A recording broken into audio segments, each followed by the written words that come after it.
Hello everyone, I hope y'all are doing well. Today I will be discussing with you a concept known as racial profile and why it's important to us today. So, America, the land of the free, home of the brave, many place our beloved country on a pedestal when discussing justice and equality.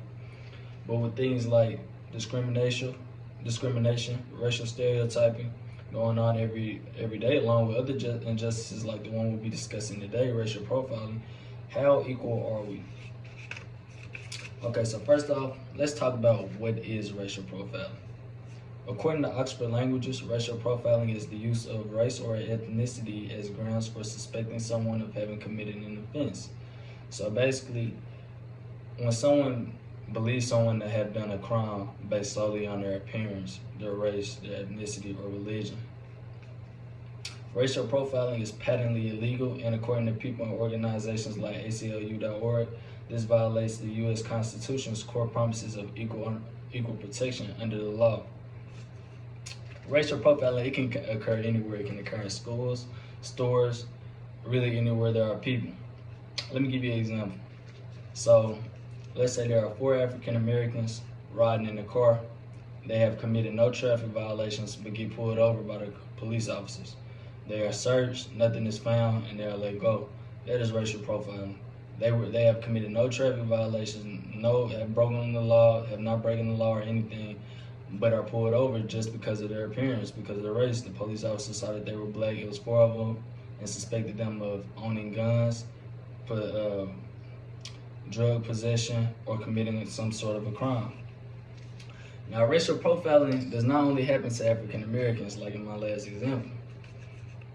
Samuel R. Gross in Racial Profiling Under Attack says in the fall of 1999, 81% of respondents in this poll taken here in America were against racial profiling. But after 9/11, 58% favored requiring Arabs, including citizens, to go through special, more intensive security measures.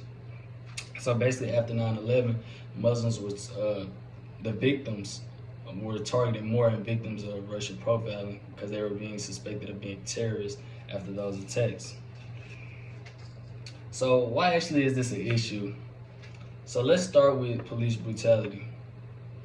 But through sources like US Today, police have been seen or described beating, suffocating, arresting, and even killing people based on their appearance. So those acts of the killing, suffocating, and arresting, that's not actually racial profiling.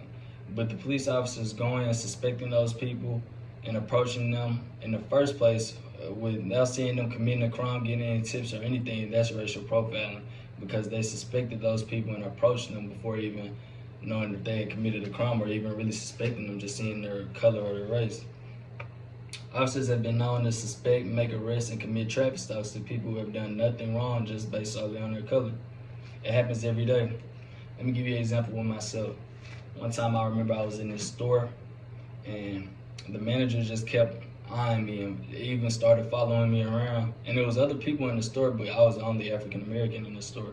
And she wasn't following around those other people like that or eyeing them. And I believe she suspected me to not have stolen anything, but suspect I was going to steal. That's just an example of racial profiling, and that can happen any day. It can happen any day and happens every day to different people.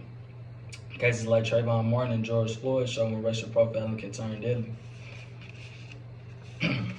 So racial profiling is actually a huge violation of rights as well.